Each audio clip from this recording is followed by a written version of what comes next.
ఈరోజు తెలంగాణ రాష్ట్ర వ్యాప్తంగా బీఆర్ఎస్ శ్రేణులు భారీ ఎత్తున దీక్షా దివస్ కార్యక్రమాలు ఏర్పాటు చేస్తున్నారు.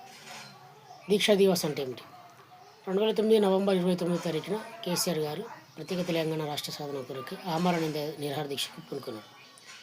ఇందు కొరకు కరీంనగర్లోని ఉత్తర తెలంగాణ భవన్ నుండి ర్యాలీగా సిద్దిపేటలోని రంగదాంపల్లికి బయలుదేరడం జరిగింది.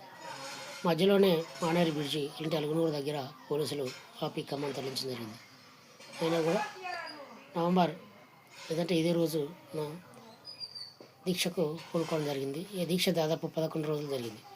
తర్వాత డిసెంబర్ 9 తారీఖున చిదంబరం, ఇప్పుడు మా కాంగ్రెస్ ప్రభుత్వం అధికారంలో ఉంది, చిదంబరం ప్రత్యేక తెలంగాణ రాష్ట్ర ఏర్పాటుకు మేము ప్రణాళిక సిద్ధం చేస్తున్నాం అనే ప్రకటనతో దీక్ష విరమించడం జరిగినది. ఈ సందర్భంగా మనం దీక్షా దివాసు ఈరోజు జరుపుకుంటున్నాం. So thank you friends. జై తెలంగాణ.